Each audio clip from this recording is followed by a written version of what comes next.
ஒரு பிரம்மாண்டமான மேடைய கற்பனை செஞ்சுக்கோங்க.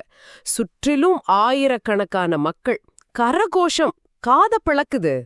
ஆமா, வழக்கமா நடக்கிறது தானே. கரெக்ட்.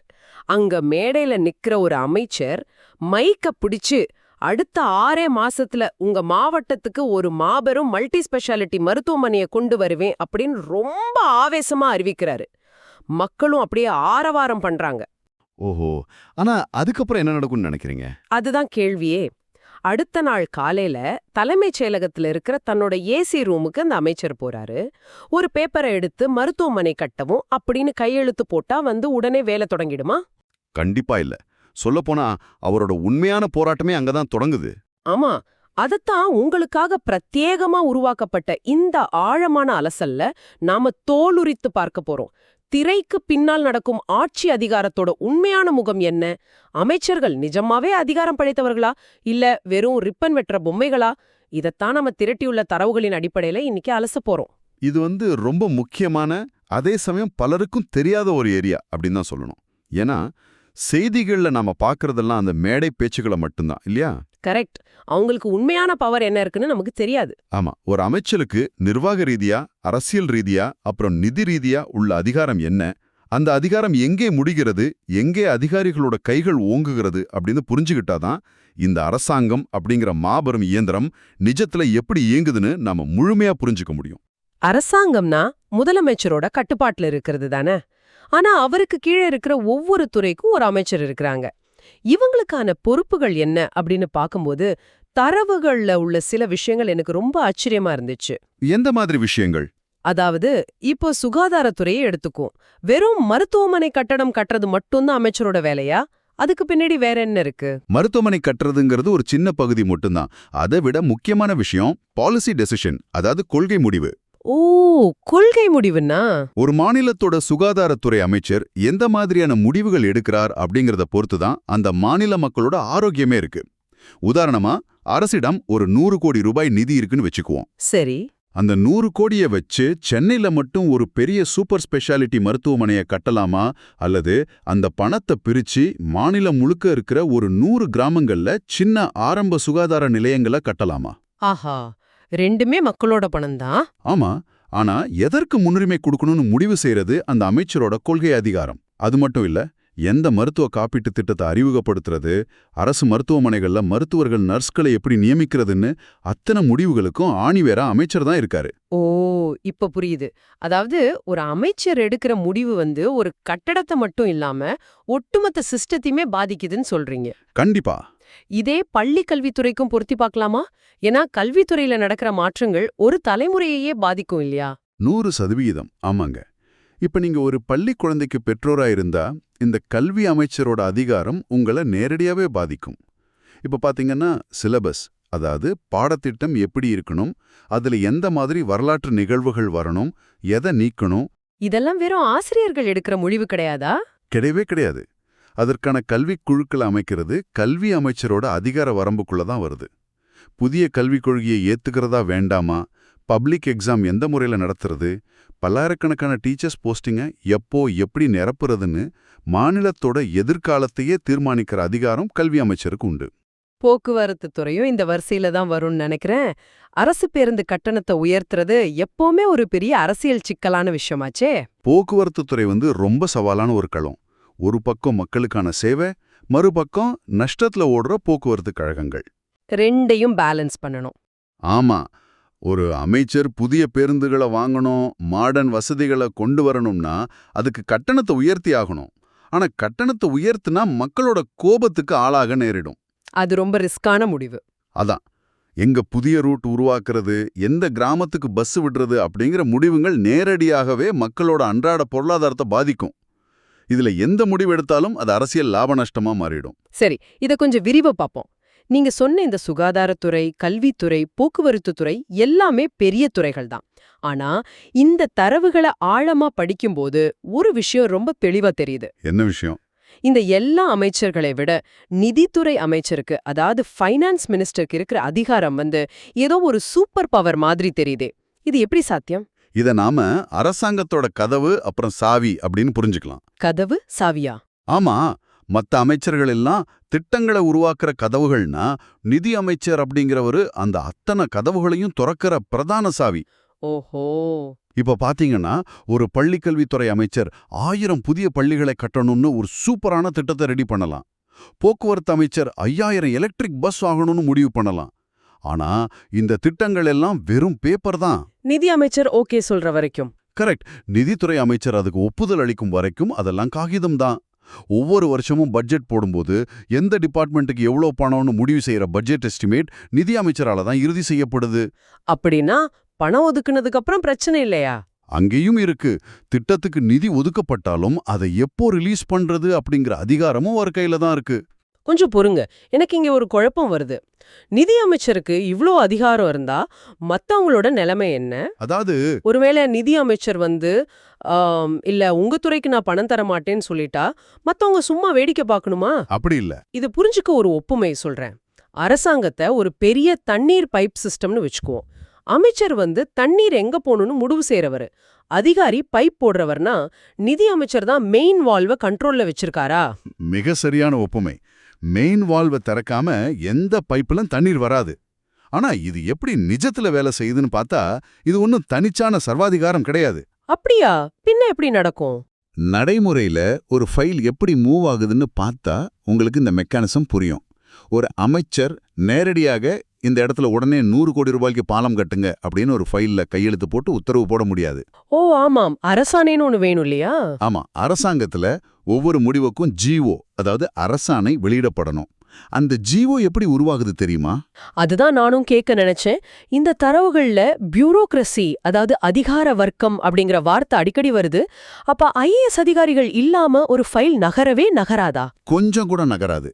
நீங்க முதல்ல கேட்டீங்களே ஒரு உதாரணம், அமைச்சர் மேடையில மருத்துவமனை கட்ட போறான்னு அறிவிச்சிட்டாருன்னு. அடுத்த நாள் என்ன நடக்கும்னு இப்ப சொல்றேன். சொல்லுங்க. அமைச்சர் தன்னோட டிபார்ட்மெண்ட் செக்ரட்டரியா இருக்கிற மூத்த ஐஏஎஸ் அதிகாரியை கூப்பிட்டு இதுக்கு ஒரு ஃபைலை ரெடி பண்ணுங்கன்னு சொல்லுவாரு. அந்த அதிகாரி உடனே சரிங்க சார்னு போய் கட்டடத்தை கட்ட ஆரம்பிச்சிட மாட்டார். அந்த திட்டம் நடைமுறைக்கு சாத்தியமானு பாக்குறது. அதுக்காக ஒரு டிராஃப்ட், அதாவது வரைவை உருவாக்குவார். அந்த மருத்துவமனைக்கு நிலம் இருக்கா இல்லனா ரெவென்யூ டிபார்ட்மெண்ட்டுக்கு லெட்டர் எழுதணும். ஓ, நிலம் வாங்குறதுக்கு? ஆமா. அப்புறம் உபகரணங்கள் வாங்கவும் கட்டடம் கட்டவும் எவ்வளவு செலவாகும்னு பிடபிள்யூடி, அதாவது பொதுப்பணித்துறைக்கு லெட்டர் எழுதணும். இது எல்லாம் ஒன்னா சேர்த்து ஒரு ஃபைலா உருவாக்கி அதைத்தான் நிதித்துறைக்கு அனுப்புவார். ஆஹா, அப்படி என்றால் நிதித்துறை அந்த ஃபைலை பார்த்த உடனே ஓகே சொல்லிடுமா? அங்கேயும் ஒரு பெரிய வடிகட்டி இருக்கு. நிதித்துறையிலையும் ஐஏஎஸ் அதிகாரிகள் தானே இருப்பாங்க. அவங்க அந்த ஃபைலை சட்ட ரீதியாகவும் பட்ஜெட் அடிப்படையிலையும் செக் பண்ணுவாங்க. ஏதாவது பிரச்சனை இருந்தா? இந்த மருத்துவமனை கட்ட இந்த வருஷம் பட்ஜெட்ல காசு இல்லனா இவ்ளோ செலவு பண்ண முடியாது, தொகையை குறைச்சிட்டு வாங்கன்னு குறிப்பு எழுதி அந்த ஃபைலை திரும்ப சுகாதாரத்துறைக்கு அனுப்பிடுவாங்க. இருங்க, இது ரொம்ப ஆச்சரியமா இருக்கு. மக்களால் தேர்ந்தெடுக்கப்பட்ட ஒரு அமைச்சர் ஒரு திட்டத்தை கொண்டு வர நினைக்கிறார். ஆனா அவரை மக்களால் தேர்ந்தெடுக்கப்படாத ஒரு ஐஏஎஸ் அதிகாரி பணம் இல்லைன்னு ஒரே வரியில எழுதி தடுத்து நிறுத்த முடியுமா? ஆமா, முடியும். அப்படியென்றால் உண்மையான அதிகாரம் இந்த ஐஏஎஸ் அதிகாரிகள் கிட்ட, அதாவது அதிகார வர்க்கத்திடம் தானே இருக்கு. அப்புறம் எதுக்கு நாம அமைச்சர்களை தேர்ந்தெடுக்கணும்? இதுதான் ஜனநாயகத்தோட ரொம்ப சுவாரஸ்யமான முரண்பாடு. ஐஏஎஸ் அதிகாரிகளுக்கு இருக்கிற அதிகாரம் பவர் ஆஃப் ரூல்ஸ், அதாவது சட்டத்தின் அதிகாரம். ஓஹோ. ஒரு அமைச்சர் நினைச்சதை எல்லாம் விதிய மீறி செய்ய முடியாது அப்படிங்கிறதுக்காகத்தான் இந்த செக் பாயிண்ட்கள் வச்சிருக்காங்க. அதிகாரிகள் சட்ட புத்தகத்துல என்ன இருக்கோ அதை மட்டும்தான் பார்ப்பாங்க, ரிஸ்க் எடுக்க மாட்டாங்க. ஆமா, அவங்களுக்கு வேலை போயிடுங்கிற பயம் இருக்கும். கரெக்ட். ஆனா அமைச்சர்கள் அப்படி இல்ல. அவங்க மக்களோட நாடி துடிப்பு அறிஞ்சவங்க. அவங்களுக்கு அரசியல் ரீதியான பிரஷர் இருக்கும். அதனால ஒரு திட்டம் முடங்கும் போது அதை எப்படி அதிகாரிகளை கொண்டு செயல்படுத்த வைக்கிறது அப்படிங்கறதான் ஒரு அமைச்சரோட உண்மையான சவாலே. இங்கதான் விஷயம் ரொம்ப சுவாரஸ்யமா மாறுது. நாம அரசியல் வட்டாரங்கள்ல அடிக்கல் ஒரு வார்த்தையை கேள்விப்பட்டிருப்போம். ஸ்ட்ராங்கான அமைச்சர்னு சொல்லுவாங்களே, அததானே? ஆமா, அதேதான். அவர் ரொம்ப ஸ்ட்ராங்கான அமைச்சர், அவர் டிபார்ட்மெண்ட் ஃபைல் எல்லாம் ஜெட் வேகத்துல பறக்கும் அப்படின்னு சொல்லுவாங்க.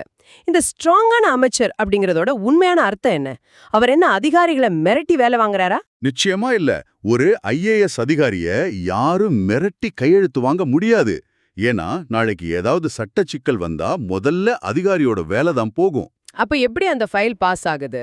ஒரு ஸ்ட்ராங்கான அமைச்சர் அப்படிங்கிறவர் சிஸ்டம் எப்படி இயங்குதுன்னு துல்லியமா தெரிஞ்சவர். அவர் என்ன செய்வார் தெரியுமா? ஒரு ஃபைலை அபிஷியலா நிதித்துறைக்கு அனுப்புறதுக்கு முன்னாடியே ஓ, முன்னாடியே பேசிடுவாரா? ஆமா, நிதித்துறை அமைச்சரோட டீ குடிச்சுக்கிட்டே அன்அஃபிஷியலா பேசிடுவார். அண்ணே, என் தொகுதியில இந்த பிரச்சனை ரொம்ப தீவிரமா இருக்கு, எப்படியாவது இந்த ஃபைலை கிளியர் பண்ணி கொடுங்கன்னு சொல்லுவார். ஆஹா, பேக்ரவுண்ட் ஒர்க். அது மட்டும் இல்ல, இதுல என்னென்ன ரூல்ஸ் பிரச்சனை வரும்னு உங்க செக்ரட்டரிய என் செக்ரட்டரியோட பேச சொல்லுங்கன்னு அரசியல் ரீதியா காய்களை நகர்த்துவார். ஓ, அதாவது ஃபைல் பேப்பருக்கு வர்றதுக்கு முன்னாடியே திரைக்கு பின்னாடி நடக்கிற நெகோசியேஷன் மூலியமா எல்லா தடங்களும் உடைக்கப்பட்டுடும். சரியா பிடிச்சிட்டீங்க. ஸ்ட்ராங்கான அமைச்சர்னா சட்டத்துல இருக்கிற ஓட்டைகளை தெரிஞ்சவர் இல்ல, சட்டத்துல உள்ள விதிவிலக்குகளை தன் துறை அதிகாரிகளை விட்டு தோண்டி எடுக்கச் செய்றவர். சூப்பர் விளக்கம். ஒரு சாமர்த்தியமான அமைச்சர் அதிகாரிகிட்ட இந்த திட்டத்தை ஏன் செய்ய முடியாதுன்னு எனக்கு காரணம் சொல்லாதீங்க, இதை எப்படி சட்டப்படி செய்யலான்னு வழியை மட்டும் சொல்லுங்கன்னு கேட்பாரு. ஆஹா, அதிகார வர்க்கத்தோட மோதாம அவங்கள மக்கள் சேவைக்கு சரியான முறையில பயன்படுத்துறவர் தான் வலிமையான அமைச்சர். கரெக்ட். இது ஒரு அப்பாரமான விளக்கம். நிர்வாகம்ங்கிறது ஒரு சதுரங்க வேட்டை மாதிரி தான் இருக்கு. ஆனா எனக்கு இன்னொரு சந்தேகம் வருது. சொல்லுங்க. ஒரு அமைச்சர் ரொம்ப சாமர்த்தியசாலியா இருக்காரு, அதிகாரிகளையும் தன் வசம் வச்சிருக்காரு, நிதி அமைச்சரும் அவருக்கு நெருக்கம்னு வச்சுவோம். சரி. இதை பயன்படுத்தி அவர் ஒட்டுமொத்த அரசாங்க பணத்தையும் தன்னோட சொந்த தொகுதியோட வளர்ச்சிக்கு மட்டுமே திருப்பி விட முடியுமா? அப்படி செஞ்சா அவரை கேட்க யாருமே இல்லையா? அப்படி செஞ்சிட முடியாது. நீங்க கேட்டது மிக முக்கியமான கேள்வி. ஒரு அமைச்சர் எவ்வளவு பவர்ஃபுல்லா இருந்தாலும் அவரும் சில இரும்பு சட்டங்களுக்கு உட்பட்டவர் தான். அதாவது செக்ஸ் அண்ட் பேலன்ஸ் இருக்கு. ஆனா அரசாங்க பணம்னா அது மக்களோட வரி பணம், இஷ்டத்துக்கு செலவழிக்க முடியாது. எந்த ஒரு செலவா இருந்தாலும் CAG, அதாவது தலைமை கணக்கு தணிக்கையாளர் மூலம் ஆடிட் செய்யப்படும். ஓ, ஆடிட்டிங்ல மாட்டிப்பாங்களா? கண்டிப்பா. ஒரு திட்டத்துல முறைகேடு நடந்தாலோ அல்லது ஒரு பகுதிக்கு மட்டும் பாரபட்சமா நிதி ஒதுக்கினாலோ அது தணிக்கை அறிக்கையில சிக்கிடும். வெறும் தணிக்கை அறிக்கை மட்டும்தானா? அதை வச்சு ஒரு அமைச்சரை கட்டுப்படுத்திட முடியுமா என்ன? தணிக்கை அறிக்கை ஒரு ஆரம்பம்தான். அது தவிர எதிர்க்கட்சிகள் சட்டமன்றத்துல கேள்வி கிணறுகளால துடைத்தெடுப்பாங்க. இதை விட பெரிய செக் பாயிண்ட் நீதிமன்றங்கள் தான். நீதிமன்றம் தலையிடுமா இதுல? ஆமா, ஒரு அமைச்சர் எடுக்கிற முடிவு அரசியலமைப்பு சட்டத்துக்கு எதிரா இருந்தாலோ இல்ல தனிப்பட்ட லாபத்துக்காக எடுக்கப்பட்டதா தெரிஞ்சாலோ யார் வேணாலும் நீதிமன்றத்துல பொதுநல வழக்கு, அதாவது PIL போடலாம். ஓஹோ, அப்ப கோர்ட் ஜிஓவை ரத்து பண்ணிடுமா? தாராளமா ரத்து செய்யும் அதிகாரம் கோர்ட்டுக்கு இருக்கு. அதையும் தாண்டி ஊழல் குற்றச்சாட்டுகள் வந்தா மாநில லஞ்ச ஒழிப்புத்துறை அல்லது மத்திய அமலாக்கத்துறை, அதாவது ED விசாரணைக்கெல்லாம் ஆளாக நேரிடும். பதவி கூட பறிபோகலாம். கண்டிப்பா. குற்றச்சாட்டு நிரூபிக்கப்பட்டா பதவியே போயிடும். அதாவது அவர் ஒரு அமைச்சர் அப்படிங்கிறதுக்காக அவருக்கு எல்லாம் தெரிஞ்சிருக்கணும்னு அவசியம் இல்ல. ஆனா எல்லாவற்றையும் சட்டப்படி செய்ய வேண்டிய கட்டாயம் இருக்கு. ஆமா. ஒரு அமைச்சர் அப்படிங்கிறவர் தனியா இயங்குறவரா அல்லது ஒரு குழுவோட அங்கமா? ஏன்னா ஒரு அமைச்சர் செய்யற தவறுக்கு ஒட்டுமொத்த அரசாங்கமும் பொறுப்பேற்கிற மாதிரி தெரியுதே. இது ஒரு மிக முக்கியமான கான்செப்ட். அரசியலமைப்பு சட்டத்தின்படி இதுக்கு பேரு கேபினெட் அமைச்சரவையின் கூட்டு பொறுப்பு அப்படின்னு சொல்லுவாங்க. Collective responsibility. ஆமா, ஒரு மாநிலத்தோட உண்மையான அதிகாரம் முதலமைச்சர் தலைமையில இருக்கிற கேபினெட் கிட்ட தான் இருக்கு. துறை அமைச்சர்கள் சில முடிவுகளை எடுத்தாலும் முக்கியமான கொள்கை முடிவுகள் எல்லாமே கேபினெட் கூட்டத்துல விவாதிச்சு தான் முடிவெடுக்கப்படும். ஆஹா, இதற்கெல்லாம் என்ன அர்த்தம்? ஒரு நிமிஷம் இருங்க. இது எப்படி இருக்குன்னா ஒரு கிரிக்கெட் டீம்ல விளையாடுற மாதிரி இருக்கு. எப்படி சொல்றீங்க? அதாவது ஒரு பவுலர் பந்த சேதப்படுத்தி மாட்டிக்கிட்டார்னு வச்சுக்கோங்க. அவர் மட்டுமா தண்டிக்கப்படுவார்? இல்ல அந்த டீமோட கேப்டனும் விசாரிக்கப்படுவார்? ஒட்டுமொத்த டீமோட மரியாதையும் காத்துல பறக்கும். கரெக்ட். கரெக்ட். அடுக்க கேப்டனும் கோச்சும் ஒவ்வொரு வீரரையும் கண்காணிக்கிற மாதிரி முதலமைச்சரும் முழு அமைச்சரவையும் ஒவ்வொரு அமைச்சரோட செயல்பாட்டையும் கண்காணிக்கணுமா? மிக துல்லியமான உதாரணம். ஒரு அமைச்சரோட வெற்றி முழு அரசாங்கத்தோட வெற்றியா பார்க்கப்படும். அதே போல ஒரு அமைச்சர் ஒரு சர்ச்சையை தரக்கூடிய சட்டத்தை கொண்டு வந்தா அதோட பாதிப்பு அந்த அமைச்சரோட நின்னுடாது. ஒட்டுமொத்த அரசாங்கத்தின் மீதும் மக்கள் கோபப்படுவாங்க. ஆமா, அதனாலதான் சட்டமன்றத்துல ஒரு எதிர்க்கட்சி உறுப்பினர் ஒரு அமைச்சரை பார்த்து கடுமையான கேள்வி கேட்கும்போது அந்த அமைச்சர் திணறினா உடனே வேற ஒரு மூத்த அமைச்சரோ முதலமைச்சரோ எழுந்து சப்போர்ட் பண்ணி பதில் சொல்லுவாங்க. ஓ, உள்ளுக்குள்ள அவங்களுக்குள்ள எப்படி வேணா சண்டை இருக்கலாம். கரெக்ட். கேபினெட் மீட்டிங்ல அவங்க கடுமையா விவாதிச்சு முரண்பட்டிருந்தாலும் வெளியே வந்து சட்டமன்றத்தில் உள்ள மக்கள் முன்போ நிக்கும்போது எல்லாரும் ஒரே குரல்ல தான் பேசணும். இதுதான் கூட்டு பொறுப்பு. சூப்பர். இன்னைக்கு நம்ம பார்த்த இந்த ஆழமான அலசல்ல இருந்து ஒரு விஷயம் மிக தெளிவா புரியுது. ஒரு அமைச்சர் என்பவர் வெறும் அரசியல்வாதி கிடையாது. அவர் ஒரு பாலிசி மேக்கர். ஆமாங்க. தன்னோட துறை அப்படிங்கிற மிகப்பெரிய கப்பலை சரியான திசையில செலுக்கிற வழிகாட்டி, அதே சமயம் மக்கள் பிரதிநிதியா இருந்துகிட்டு அதிகார வர்க்கத்தோட கடிவாளத்தை லாவகமாக கையாளுபவர். அதே நேரம் அந்த அதிகாரம் வரம்பற்றது இல்லைங்கிறதையும் நாம மறக்கக்கூடாது. நிதித்துறைங்கிற பெரிய தடுப்புச்சுவர் இருக்கு, ஐஏஎஸ் அதிகாரிகள் அப்படிங்கிற சட்டத்தின் காவலர்கள் இருக்காங்க. எல்லாவற்றுக்கும் மேலா நீதிமன்றங்கள் மற்றும் மக்களால் கண்காணிக்கப்படுற ஒரு வெளிப்படையான அமைப்பு இது. இத ஒருங்கிணைச்சு செல்றதுல தான் ஒரு அமைச்சரோட உண்மையான வெற்றியே அடங்கியிருக்கு இல்லையா? கண்டிப்பா. நீங்க தினமும் கடந்து செல்ற எந்த ஒரு விஷயத்தையும் யோசிச்சு பாருங்க. நீங்க பயணிக்கிற புதிய சாலை, உங்க குழந்தைக்கு பள்ளியில கொடுக்கப்படுற லேப்டாப், உங்களுக்கு இலவசமா கிடைக்கிற மருத்துவ சிகிச்சை, இது எதுவுமே தற்செயலா நடக்கிறது கிடையாது. அதுக்கு பின்னாடி பெரிய ப்ராசஸ் இருக்கு. ஆமா, இதுக்கு பின்னாடி நூற்றுக்கணக்கான ஃபைல்களோட நகர்வுகள், அதிகாரிகளுக்கும் அமைச்சர்களுக்கும் இடையிலான விவாதங்கள், நிதித்துறை தேடி பிடிக்கிற பணம்னு ஒரு மாபெரும் இயந்திரம் இடைவிடாம இயங்கிக்கிட்டே இருக்கு. அரசாங்கம் அப்படிங்கிறது கண்ணுக்கு தெரியாத சக்தி இல்ல.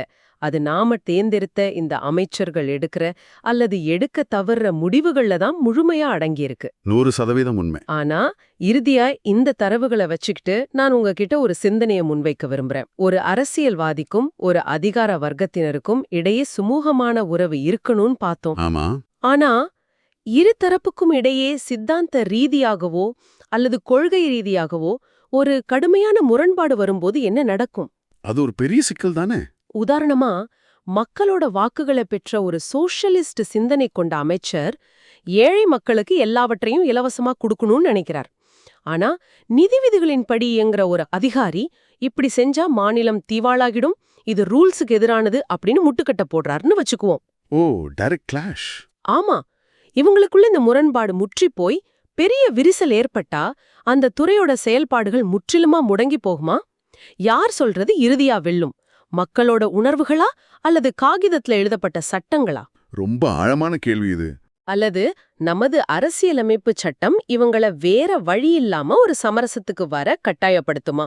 அடுத்த முறை செய்திகள்ல ஒரு புதிய திட்டத்தை பத்தியோ அல்லது ஒரு அரசாங்கத்துக்கும் அதிகாரிகளுக்கும் இடையிலான சர்ச்சைய பத்தியோ நீங்க பாக்கும்போது திரைக்கு பின்னால் நடக்கிற இந்த மாபெரும் சித்தாந்த அதிகார போராட்டங்களை சற்று நினைச்சு பாருங்க.